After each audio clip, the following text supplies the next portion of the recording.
Alors du coup, bonjour. Aujourd'hui, on va vous interviewer pour savoir un petit peu plus qui vous êtes et en savoir plus sur votre métier. Du coup, quel est votre parcours avant de devenir réalisateur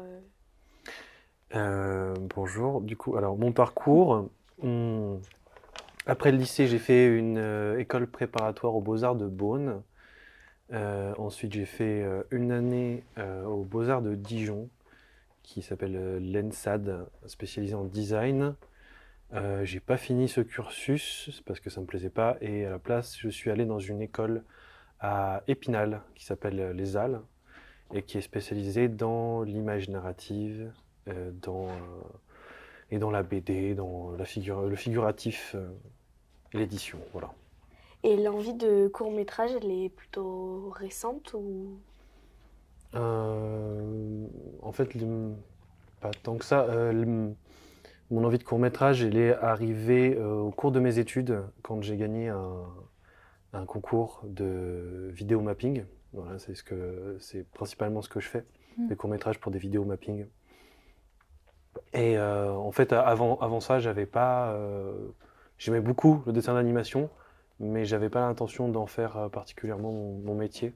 C'est juste que ça s'est fait comme ça. J'ai participé à un concours, j'ai gagné, puis après j'ai continué dans D'accord. cette lancée. Voilà. Et qu'est-ce qui vous passionne dans votre métier? J'aime beaucoup dessiner. J'aime beaucoup donner vie à des personnages en fait, et leur donner une personnalité, une, un design qui correspond à leur personnalité aussi. J'aime vraiment beaucoup tout ce qui est personnage en fait. Voilà. Et est-ce qu'il y a des qualités qui sont requises, par exemple, pour faire réalisateur de film?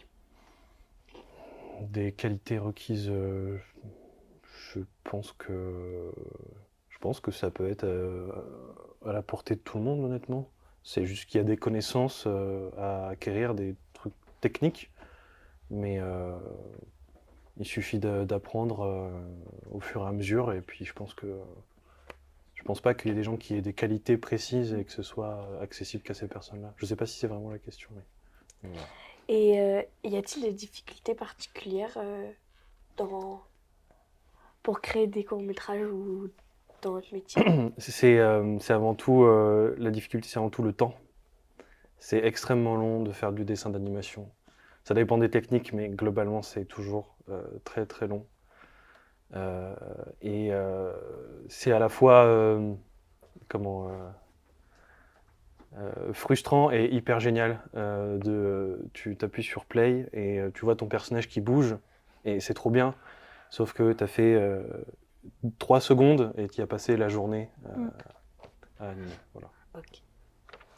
Donc, vous l'avez dit, vous avez parlé de mapping.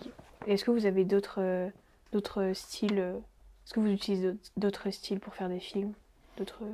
D'autres, j'ai fait, pour l'instant j'ai fait un seul court métrage qui n'est pas dans le cadre de la vidéo mapping. Mm. Euh, et bientôt j'aimerais aussi en faire un autre qui n'a rien à voir aussi avec le vidéo mapping, seulement pareil en dessin d'animation, mais pas appliqué à un bâtiment, quoi. D'accord. Et du coup, en quoi consiste le mapping Alors le vidéo mapping, c'est on me donne les plans d'un bâtiment, de la façade d'un bâtiment. Mm. Et moi, je fais un court-métrage en fonction de l'architecture de ce bâtiment. D'accord. Voilà. Ok. Voilà. Ok. Et comment vous avez découvert cet art C'est parce que à Épinal, là où je faisais mes études, il y a un festival de vidéo mapping. Et Ah, d'accord. voilà. Et c'est dans ce contexte-là que j'ai passé un concours. Et voilà. C'est comme D'accord. ça. On a vu un de vos courts-métrages, donc Chemin de Rouage. Mhm. Donc, c'est du mapping. Oui. Et on s'est posé assez de questions sur la signification du court-métrage, si Ok. on avait une ou pas. Donc, pourquoi avoir utilisé un robot dans ce... Alors, tout le court-métrage, en fait, et c'est le cas pour beaucoup de mapping, c'est que ça part avant tout de la contrainte de l'architecture. Oui. Et là, en fait, donc c'est le beffroi d'une basilique. Mm. Et au centre du beffroi, il y a une petite fenêtre Oui. et en fait, les fenêtres en mapping, il faut essayer d'éviter de mettre des éléments importants dedans, parce que la lumière passe au travers. Et je ne pouvais pas mettre d'éléments importants ou d'événements qui se passaient pile au centre. Donc, plutôt que ce soit un personnage qui se déplace dans le décor, c'est le décor qui se déplace et le personnage qui reste au centre. C'est pour ça que après je me suis dit, voilà, c'est un repos, parce qu'en bas, il y a les arches du beffroi. Et du coup, quand il marche sur les arches, ça fait comme un système de rouage. Et le décor défile derrière lui. Ok. Et on a vu que vous avez utilisé des animaux. Et on a regardé aussi votre bande démo. Et on a vu que vous utilisez beaucoup les animaux. Ouais. Et pourquoi? J'aime bien les animaux. D'accord, c'est logique. Et pourquoi avoir choisi Chemin de rouage, même si c'est assez... Comme titre. Comme titre? Oui, comme titre. Et bah justement parce que le personnage, en marchant sur des rouages, fait avancer, fait progresser le décor. D'accord. Voilà. Ok. Alors, maintenant, on va vous poser quelques questions sur le festival en particulier. Donc, comment avez-vous connu le festival Plein à Bobine? Ça, c'était vraiment en cherchant des candidatures de résidence artistique sur Internet que je suis tombé sur Plein la Bobine. Voilà. D'accord. Et avez-vous gagné des prix au cours dans le festival Plein à Bobine ou pas? Non. Non. Avez-vous participé à d'autres festivals que Plein à Bobine? Le festival d'Épinal de vidéomapping, la Fête des Lumières à Lyon, qui est aussi un festival de vidéomapping. Et sinon, à part ça, non, je n'ai pas participé à d'autres festivals. Et vous nous avez parlé de... Enfin, on a appris que vous avez une résidence à Murol. Ouais. Et du coup, c'est quoi... comment dire? Pour un réalisateur, être en résidence, ça consiste en quoi? Ça consiste d'aller dans une résidence qui est inscrite dans un lieu. Là, en l'occurrence, un joli lieu qui est Murol, qui favorise la création artistique. Et on est payé, on a un atelier, on est payé pour réaliser un de nos projets. Ok. Voilà. Et dernière question pour le festival, vous avez un rôle dans le festival? Celui de artiste en résidence, et puis D'accord. je fais des rencontres dans le festival, et je vais organiser, la deuxième semaine à la Bourbeau, je vais organiser des ateliers de tampons avec les écoles. Ok. Voilà.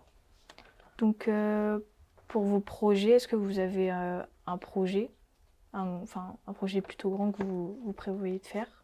Oui, c'est justement ce sur quoi je travaillais à la résidence. C'est un projet, c'est entre le jeu et le court-métrage. En fait, mon objectif, c'est de créer une bibliothèque de personnages, de décors et d'objets. Et après, c'est au public de éventuellement ou voter pour avoir tel ou tel personnage dans tel ou tel épisode, on va dire, tel chapitre. Ou alors de les tirer au sort. D'accord. Et ensuite de faire une histoire en fonction de ça. Ok. Et est-ce que vous avez un bâtiment sur lequel vous rêverez de faire du mapping? Je n'ai pas pensé à ça. Un bâtiment sur lequel je rêverais de faire du mapping. Sans aucune fenêtre, tout lisse, juste un cube. Non, non, je sais pas. Peut-être vraiment quelque chose, une architecture hyper... je sais même pas si c'est possible de faire un mapping là-dessus. Comment il s'appelle le musée Guggenheim, par exemple? Ouais, mais c'est pas possible parce qu'il est il est en miroir, il reflète. Mais quelque chose vraiment, une architecture hyper particulière, où c'est pas carré, cubique, où c'est vraiment très... où il y a des courbes, il y a du volume. Voilà. Et vous avez une anecdote à propos, pas forcément du festival, mais de votre métier ou...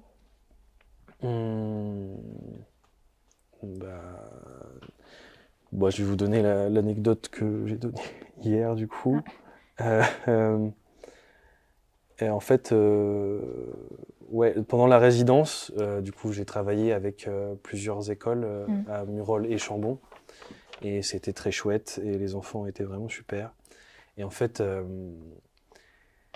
à Murol, j'ai mon atelier, mais j'ai aussi l'appartement, mon logement, quoi. Et mon logement, il est dans le bâtiment de la maternelle. Il est au-dessus de la maternelle. Et du coup, à chaque fois que je rentrais dans mon appartement et qu'il y avait encore des enfants dans la cour qui me voyaient, ils étaient trop contents de me voir. Et ils m'appelaient, ils disaient Amadeo, Amadeo et tout. Mais ensemble, quoi. Et voilà, à chaque fois que je rentrais, j'avais le droit à des applaudissements, des trucs comme ça. C'était trop bien. Trop chouette pour l'ego. Merci beaucoup Amadeo. Et on espère que vous allez gagner des prix au festival. Merci. Et puis voilà. Merci.